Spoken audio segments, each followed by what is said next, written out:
Welcome sa channel, ang channel na para sa inyo, ang channel na makapag-share tayo ng ating kaalaman base na rin sa naging karanasan natin sa pagre-repair at pagdi-DIY. May tangkap ako na LED TV 32 inches. Yan naman yung kanyang brand, may view. Yan yung kanyang likuran. Focus ko lang yung model number niya. Yan ang kanyang model, 32U 10X. Dala siya ng may-ari sa shop ko, papagawa niya sa atin. Ang sabi niya, wala daw itong power. Hindi na natin isasaksak. Ang gagawin natin, bubuksan natin to. Aalamin natin kung ano ang naging problema sa loob bago natin isasaksak. Ito na nga, nabuksan na natin ang unit. Yan naman yung ginamit na top board niya. At saka yan naman yung driving board. Focus lang natin sa primary kasi parang may problema sa primary to. Ayan, no? Ayan, confirm na ang problema niya sa primary section. Ayan, no? May sunog kasi siya. Ang gawin natin, baklasin natin yung board. Nahiwalay na natin yung driving board niya. Yan naman yung kanyang monitor o yung panel niya. Tabi lang muna natin for safety. Focus ko lang yung pinaka primary section niya. Yan naman yung parts na nasunog. Ayan, no? Umitim lang. Ang gawin muna natin, alisin lang natin yung mga nasunog na parts. Aalisin din natin yung kanyang switching regulator. At saka ganun din yung kanyang trigger para dito sa regulator natin. Kasama na din yung mga maliliit na parts na hindi na natin kailangan. Aalisin natin. Pagkatapos mag-check tayo dito sa kanyang mismong primary section. Yung kanyang primary, ito naman yung boundary ng primary niya. Ayan, o. I-check natin lahat yan kung ano pa yung mga naapektuhan na part para maalis natin yung mga sira. Ayan na ang kanyang kinalabasan. Alis na natin yung mga nasunog na parts. At saka nalinis na din natin yung circuit niya. Ang ginamit natin na panlinis dyan, yung lacquer thinner lang. So yan, malinis naman. Okay lang naman, tanggalin natin lahat ng parts dito sa kanyang switching. Dito sa kanyang regulator, yung mga kasamang parts na nakapalibot dyan. Pwede naman natin tanggalin lahat. Except lang dito sa kanyang snubber circuit. Kailangan kasi intact talaga yan kasi malaki ang tulong yan sa ating primary section. Tumutulong yan para mag-enhance ng ating switching ng ating IGBT. At saka ganun din yung ating input ng ating AC papuntang DC. Kailangan intact din yan siya. Kung may nasira man dyan, papalitan lang natin. So kailangan ganun pa rin yung setup niya. Check natin kung may shorted pa. Bali, ang gamitin ko na multimeter, yung ating analog na multimeter, yan. Yung analog kasi mas maganda kasi sa gamitin, lalo pag gamitin natin sa pag-identify ng mga shorted na parts. Set lang natin sa times 1. Yan, naka times 1 na yan. Bali, ang i-read natin, itong kanyang 400 volts na kapasitor. Check natin kung shorted siya. Pag halimbawa na hindi siya shorted, ibig sabihin wala nang shorted yung kanyang primary circuit. Kung sakali na may shorted pa siya, ibig sabihin may mga parts pa dyan na sira na hindi pa natin naalis. Bago tayo mag-check, check lang natin yung ating multimeter kung gumagana. Ganyan lang, pagdikit lang natin yung dalawang panukat natin at saka kalibrate natin. Ayan, naka-zero naman, nakakalibrate naman siya, okay na yan. At saka mayroon tayong buzzer mode. Check natin yung paan ng ating kapasitor. Unahin natin yung kanyang forward bias. Yung forward bias niya, itong kanyang positive, ganon din, nakatutok din dito sa kanyang positive side. Ito namang ating negative, nakatutok din dito sa negative side ng ating kapasitor. Read natin. Ayan yung kanyang forward, okay naman. Reverse natin yung ating panukat. Read natin. Ayan, wala siyang reverse. Ang ibig sabihin, pagka ganon, siyang na-detect na shorted. Ibig sabihin yung ating primary clear na yan, pagka ganon. Maski ito lang ang i-read natin, ma-identify na natin dyan kung may problema pa yung ating primary. Pagka ganon ang reading kasi, wala nang problema. Okay na yan lahat. Check din natin yung ating secondary, baka may bara o kaya may shorted. Yung ating primary clear na, so kailangan check din natin yung ating secondary. Kasi kung sakali na may problema yung ating secondary, pwedeng maapektuhan yung ating primary pagka nagkaroon ng supply. Ganon din ang proseso sa pag-check, yung kagaya sa ginawa natin dito sa primary niya. Yung ating multimeter, naka times 1 pa din yan. Check lang natin. Ayan, okay naman yung buzzer. Read natin itong kanyang diode, na diode sa secondary. Unahin natin yung kanyang forward. Yung forward kasi, yung kanyang positive side ng diode. Yan, yung kanyang forward, buzzer. Reverse natin yung ating panukat. Ayan, may reverse siya. Ang ibig sabihin, shorted ang parts na to. Sa isa tayo na diode, ito naman yung kanyang positive side, ito naman yung negative side niya. Unahin natin yung positive side, yung ating panukat, ganun din. Yan. Yan, mayroon siyang forward. Reverse natin. Ayan, wala siyang reverse. Ang ibig sabihin, okay siya. Itong isa, ang gawin natin, ihang natin yung isang paa niya. Sukatan natin ulit para ma-confirm talaga natin na shorted siya. Nakahang na yung isang paa ng diode. Dito ako naghang sa kanyang positive side. Pwede rin naman dito sa negative side. Maski saan lang sa dalawa na ihang nyo, kung saan siya na comfortable sa inyo na mag-red, pwede din naman. Yung ating multimeter nakaset sa times 1, pwede na nating ilipat sa mataas na range. Lagay natin sa 1K. Kasi nga nakahang naman yung parts na susukatan natin. Kasi pag halimbawa na nakakabit yan, kailangan talaga nasa times 1 lang tayo. Pero pag nakaganito na siya, nakahang na, pwede na tayong tumaas, mag-adjust. Ayan, in-adjust ko sa 1K, okay na yan.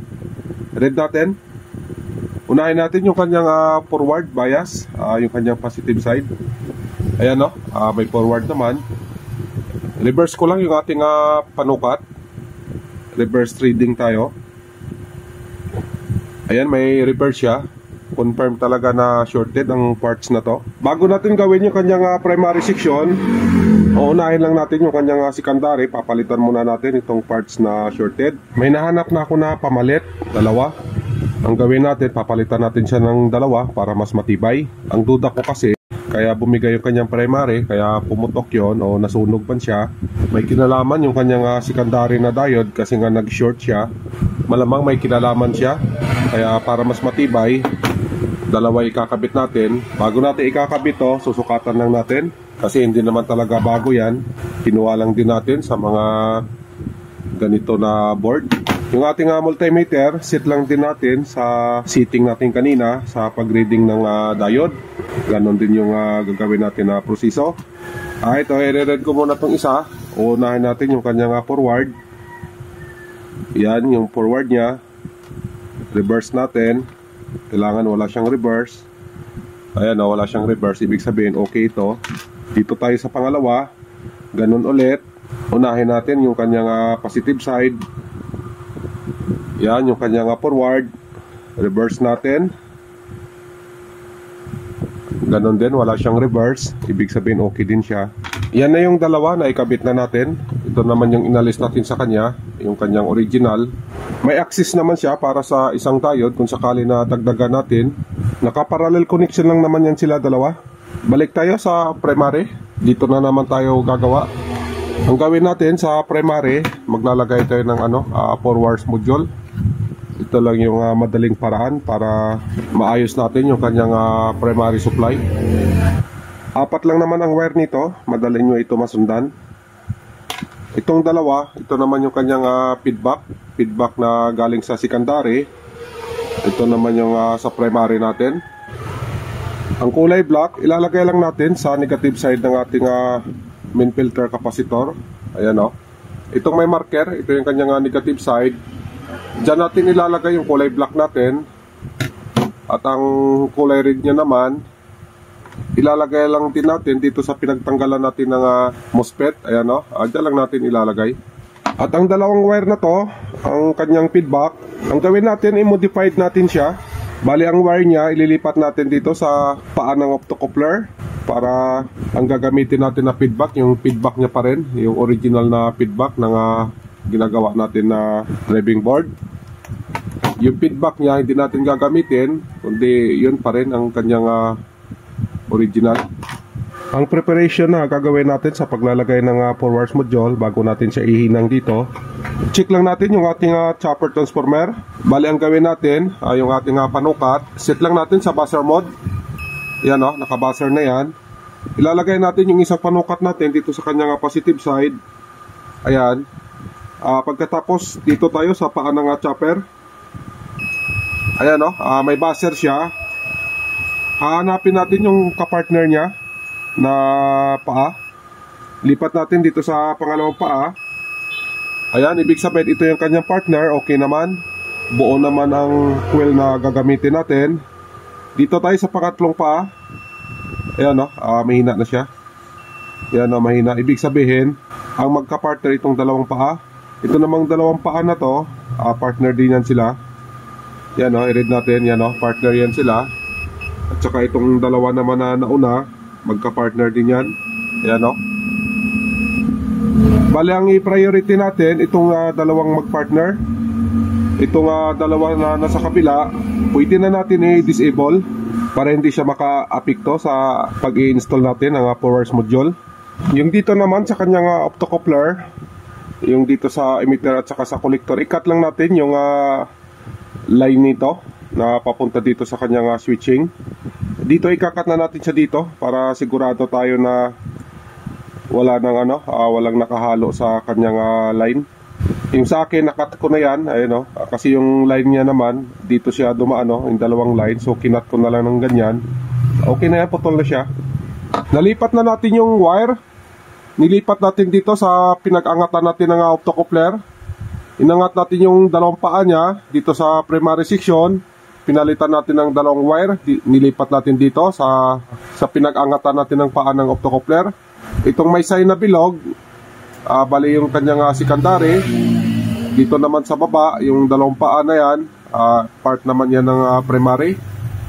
Bali ang ginawa natin, ayan ganyan lang. Ayan yan, ganyan lang. Ang ginawa natin sa pag-connect sa kanyang driving board, ganun lang yung kanyang setup. Yung dilaw dito sa kaliwa natin, ayan kaliwa na side, yung dilaw, same lang sila, dalawa. Yung blue naman natin, nasa right side, itong kulay blue. Ganon din dito sa kabila, nasa right side din siya. At saka yung yung kanyang tanda na bilog, yan. At saka ganon din dito sa isa, dito din yung bilog. So kung mapapansin nyo, same lang din yung posisyon ng optocoupler. At saka ang nangyari kasi, inalis natin yung connection dito sa optocoupler dito sa forwards module. Ang nangyari, nalipat lang dito sa optocoupler ng driving board. Parang ganun lang din ang nangyari. Ayan ayan, tingnan nyo na lang para makuha nyo. Yan, ganyan lang siya. Yan. Yung black naman natin, ayan nasa negative line lang din ng main filter capacitor. Yung may marker na yan, ayan yung kanyang negative line. Ayan yung kanyang paa, negative line dyan. Dyan natin nilagay yung kulay black natin. Ayan ayan. Yung naman natin, yung red, dyan sa pinagtanggalan natin ng MOSFET. Ayan ayan, ganyan lang. So ayan na-install na natin yung ating forwards module. Ayan. Check lang natin yung kanyang fuse. Ayan yung kanyang fuse na yan. Di pa kasi natin na-check yan. Set lang natin yung ating multimeter sa buzzer mode. Ayan naka-buzzer mode siya. Baliktarin lang natin yung board para ma-check natin yung fuse. Bali ito yung kanyang paa. Ayan, dalawa na yan read natin. Yan, okay naman yung ating multimeter. Read natin yung kanyang fuse. Okay pa, buo pa naman. Hindi man lang siya bumigay na pumutok yung kanyang mga parts sa primary. Buo pa siya. Siguro mataas yung nito, amperahe, kaya hindi siya nag-protect agad. So ang gawin natin, maglalagay tayo dito ng AC input. Saksak natin. Magsukat tayo dito sa secondary kung may lumabas na secondary supply. For testing na tayo, may AC cord na nakasaksak na rin dito sa ating saksakan. Bali ang gawin na lang natin, i-on na lang natin yung saksakan natin pagka halimbawa na i-ano na natin yung ating panukat.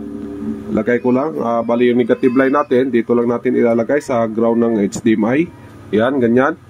Abang tayo dito sa kanyang diode, yung diode na supply ng kanyang mainboard. Yan, ganyan lang. Yung ating multimeter nga pala, set lang natin sa DC volt.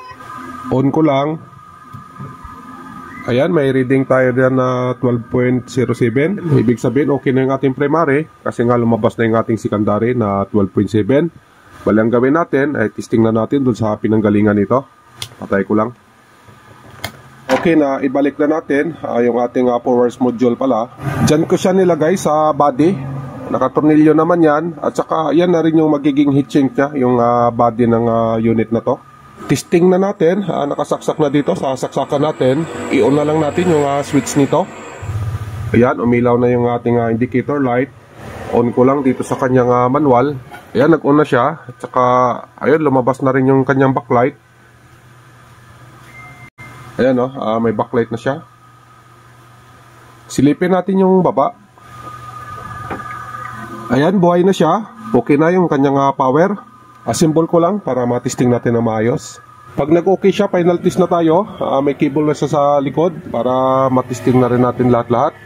Plug-in ko lang. Yan na yung kanyang indicator light. Power on ko lang, manual tayo. Wala kasing remote. Ayan, nag-on na siya. Yan yung kanyang display. May view, lumabas na. Ayan yung kanyang screen, okay naman. Ayan yung panel niya, wala namang problema. Ayan. At saka yung sound niya, okay din. Try natin maglipat ng channel.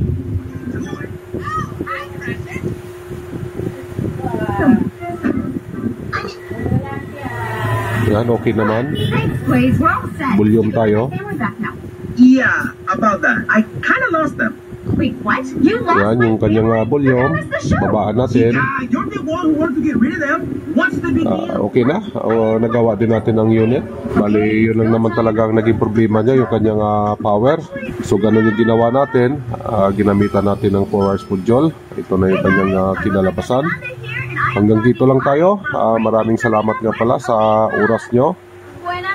Sana makatulong sa inyo itong ginawa nating video. God bless sa inyong lahat. Mag-iingat kayo lagi. Bye-bye.